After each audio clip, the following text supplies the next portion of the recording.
Paz do Senhor, amados, um bom dia a todos. Eu espero que esteja tudo bem com você e com a sua casa. Hoje é o dia 248 da nossa leitura anual. Fique conosco.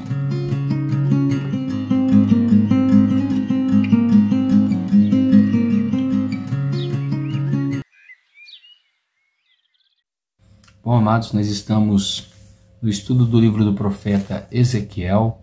Caminhamos muito bem por ele já, né? Estamos nas partes finais. A nossa porção diária de hoje vai do capítulo 43 até o capítulo 45 do livro do profeta Ezequiel. Se você puder, separe um tempo, medite nessa palavra, leia ela.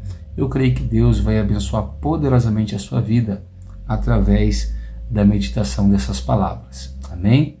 O nosso texto devocional de hoje se encontra no capítulo 43, os versos 4 e 5, que dizem assim: A glória do Senhor entrou no seu templo, pelo portão que dá para o leste. E o Espírito me levantou e me levou ao átrio interior, e eis que a glória do Senhor enchia o templo. Amém, amados? Bom, nós vimos ontem, né, como que a visão de Ezequiel no templo, a partir dos últimos capítulos, tinha um paralelo, né, com a visão que Ezequiel tinha tido do templo no capítulo de número 8. Se lá no capítulo de número 8 Deus mostra as abominações, os pecados e os horrores que estavam sendo praticados dentro da sua casa, agora no capítulo de número 40 em diante, Deus mostra a restauração desse templo, né? Um templo que fora destruído, que fora completamente atacado, né, nos períodos da Babilônia. Bom, hoje nós vamos ver como Deus deseja restaurar esse templo, né? E nos capítulos 43 a 45, nós vamos ver o Senhor, depois de ter dado as medidas, né? Depois do Senhor ter dado as porções, o tamanho que esse templo deveria ser, um templo perfeito para ele, adequado, ajustado para a sua vontade, para um culto adequado, hoje nós vamos ver que então Deus leva Ezequiel para a porta que dá para o leste. E daquele local, Ezequiel viu vir a glória do Senhor novamente sobre o templo. A visão que ele vai ter é como a que ele tinha tido à beira do rio Quebar, né? Lá no comecinho deste livro. Então ele vê novamente aquela glória majestosa, poderosa de Deus vindo sobre o templo. Olha que coisa maravilhosa, né? Alguns detalhes que devem chamar a nossa atenção, que estão no versos 4 e 5, é que primeiro a glória do Senhor entrou no templo, né? Lá no capítulo 8, a glória de Deus estava saindo do templo, o que nos faz entender que o pecado, a desobediência, a obstinação de coração, a dureza de coração, a rebeldia, nos afasta da glória de Deus, ou melhor, afasta a glória de Deus de nós. Você quer ver um crente estar desprovido da glória de Deus? É um crente debaixo do pecado, é um crente debaixo da desobediência, é um cristão debaixo de rebeldia, né? Tanto que Israel era chamada de casa rebelde, né? Mas com a obediência estabelecida, com a vontade de Deus estabelecida, a glória de Deus naturalmente recai sobre o povo e recai sobre o templo.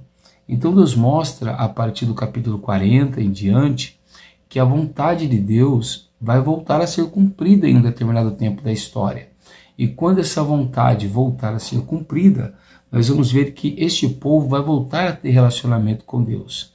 E quando o homem tem relacionamento com Deus, um relacionamento saudável, aonde ele demonstra alegria, prazer, satisfação em servir e adorar o Senhor, Deus derrama a sua glória sobre este povo. Quando esse povo se volta para a casa de Deus em adoração, e é por isso que você deve se esforçar em frequentar a igreja, em estar em comunhão com os irmãos, em estar em unidade com a igreja de Jesus, porque ali Deus manifesta a sua glória. Então, quando este povo voltasse a adorar o Senhor em espírito e em verdade, a glória de Deus seria manifesta sobre aquele povo. O que nós vamos aprender aqui hoje é que o mesmo Deus que castiga o seu povo pelos seus pecados é o mesmo Deus que restaura o seu povo por causa da sua misericórdia, né? Deus tem que ser justo, ele tem que ser sincero, mas ao mesmo tempo ele é compassivo, ele é misericordioso. E nós aprendemos aqui que, embora o povo não estava ainda desejando Deus, Deus desejava derramar a glória dele sobre o seu povo. Observe que muitas das vezes nós estamos vivendo um tempo de desânimo, um tempo de abatimento e às vezes até desanimados da igreja, da fé cristã, e nós não desejamos mais agradar a Deus, não desejamos mais a glória de Deus, mas Deus deseja manifestar a glória dele sobre nós. Então essa glória, ela não vem por méritos humanos, ela vem por méritos divinos. Ela não é derramada porque nós fazemos alguma coisa, ela é derramada apesar de nós não fazermos alguma coisa, porque a glória de Deus é a manifestação da sua misericórdia sobre nós. Então observa que Deus estava falando para Ezequiel que haveria um dia em que ele voltaria a derramar a sua glória sobre a casa de Israel. Era o desejo de Deus.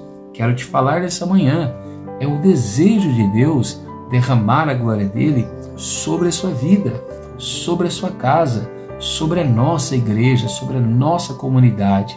E nós devemos ansiar por essa glória como Ezequiel ansiava. Então nós vamos ver que juntamente com a glória, o Senhor começa a mostrar o altar dos holocaustos, a consagração desse altar.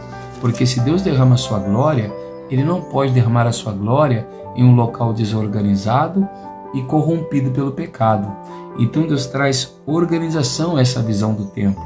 Ele também santifica o local onde a sua glória vai ser derramada. Deus não pode derramar a sua glória sobre a minha vida e sobre a sua vida de qualquer maneira, amados. Nós precisamos ser santos, precisamos estar em obediência, precisamos estar agradando a Deus, né? Para que Ele venha derramar sobre nós a sua glória. E é interessante que no capítulo 44 nós vamos ver que quando Deus derrama a glória dele sobre o seu templo e sobre o seu povo, algo maravilhoso acontece. Os ministérios da casa de Deus são renovados. Nós sabemos, né, aprendemos isso no começo do livro de Ezequiel, que nos dias de Ezequiel estava chegando o tempo dele exercer o ministério sacerdotal, mas o ministério sacerdotal não podia ser exercido, porque ele havia sido deportado para a Babilônia e aqueles que ficaram em Jerusalém, sua grande maioria, eram corruptos, estavam distantes da glória de Deus e da vontade de Deus.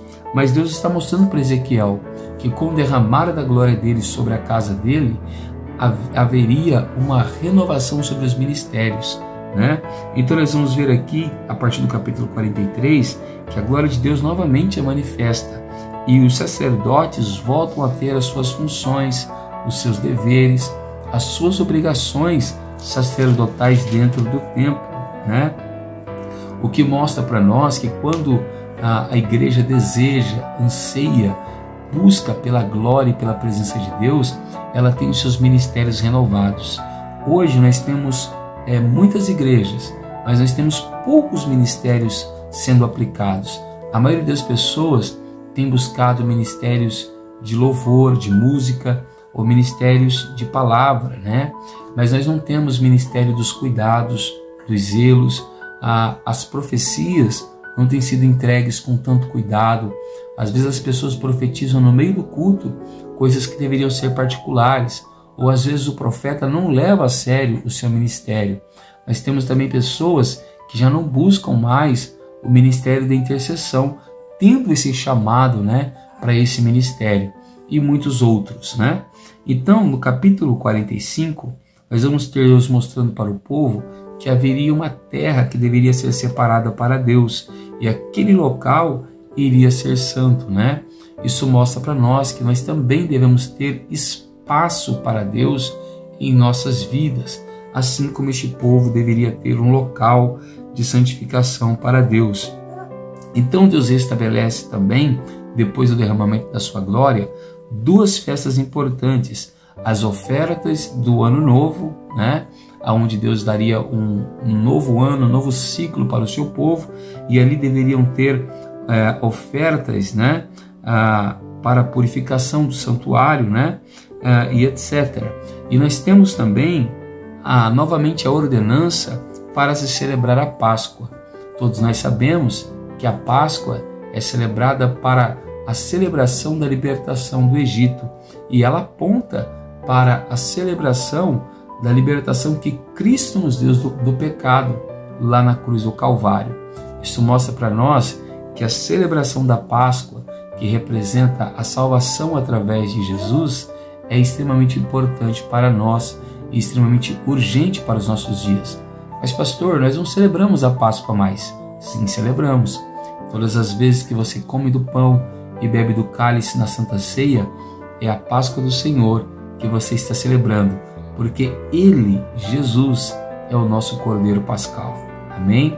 Que nessa manhã a glória de Deus possa invadir a tua casa, que a glória de Deus possa invadir a tua empresa, que a glória de Deus possa invadir a tua família e a nossa igreja, para que ministérios sejam renovados, para que funções sejam devolvidas para a sua vida e para que o Senhor possa nos devolver alegria, aquele anseio de buscar a sua presença, e nós possamos viver então o melhor tempo de Deus em nossas vidas. Amém? Eu sou o pastor Tiago da Igreja Pentecostal Poder da Palavra e eu quero orar por você nessa manhã. Abra o seu coração, feche os seus olhos e ore ao Senhor juntamente comigo. Senhor, nosso Deus e nosso Pai, nessa manhã nós te louvamos, te bendizemos e te glorificamos pela tua bondade, pelo teu favor e pelo teu amor. Senhor, hoje nós vimos como a sua glória voltara a se manifestar na tua casa depois de muitos anos. Ezequiel começa o seu livro mostrando os pecados de Israel e o abandono da tua glória desta casa, porque a tua glória não pode ser derramada aonde há pecado, mas aonde há restauração do Senhor, aonde há santificação do Senhor, aí há espaço para a sua glória ser derramada. Que da mesma forma que o Senhor restaurou este templo, da mesma forma que o Senhor restaurou os sacerdotes, que o Senhor venha restaurar a nossa vida, que o Senhor venha restaurar os nossos ministérios, os nossos sonhos, os teus planos sobre nós, para que nós possamos viver o melhor do Senhor sobre a nossa vida. Abençoa, Senhor, a nossa igreja, a nossa casa e a nossa família, não somente hoje, mas para todo sempre. Amém, Jesus. Se você tem gostado do nosso trabalho, eu vou pedir aí o seu like. Se você puder, compartilhe esse vídeo com alguém que precisa ouvir essa mensagem de restauração. E se você ainda não for inscrito no canal, não perca tempo, se inscreva no canal e ative o sino. Assim, todas as manhãs você vai estar aqui conosco estudando a palavra do Senhor. Amém? Que Deus te abençoe, fique com Ele e tenha uma ótima quinta-feira.